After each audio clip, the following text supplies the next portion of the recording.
You've tuned in to the Nunes Newscast, available on the Devin Nunes YouTube channel, iTunes, and wherever you get podcasts.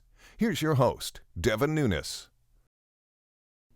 2020 has been the summer of radical left arson. Most Americans know the radical left, led by Antifa and Black Lives Matter, or BLM, have torched American cities throughout the summer. California's forests have also been burning, and the radical left is responsible for those blazes as well. And here's why. Before the mid-1970s, California forests were well tended. The U.S. Forest Service cleared out underbrush, and the timber industry logged trees to prevent overpopulation. And cattle and sheep grazed overgrown grass. Since then, radical environmentalists, who now dominate the Democratic Party and California politics, have utterly corrupted our land management agencies. In the 1990s, these zealots began decimating the state's thriving timber industry, which employed countless Californians and kept our forests clean via logging and brush removal. After almost 3 decades of regulatory assault from Sacramento and Washington, the timber industry is now nearly gone. Most timber mills and timber towns are no longer what they used to be.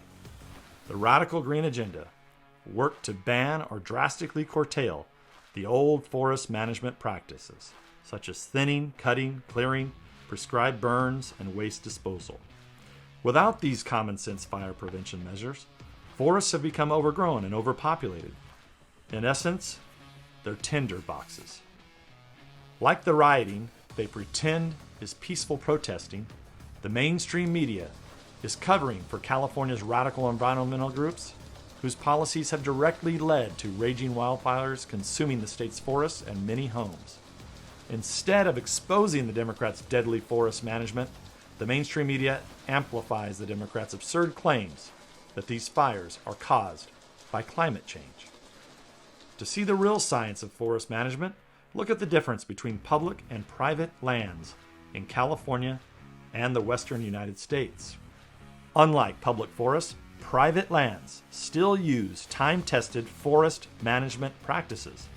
As a result, private lands have avoided the massive fires engulfing the rest of the state. If the Democrats' climate change theory is true, this discrepancy would not exist.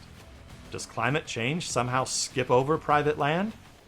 Predictably, the Democrats have no explanation, and the media never asks them the questions. Apparently, the only prescribed burns the Democrats approve of are in Minneapolis, Portland, Seattle, and Kenosha, and other major cities across the United States. Governor Newsom and California Democrats claim that California is the nation's leader in green energy. In fact, California Democrats have proposed a state-level version of the Green New Deal. I have news for California Democrats. We've already seen their Green New Deal in full effect. It's this summer's wildfires. This is Devin Nunes. Thank you for listening.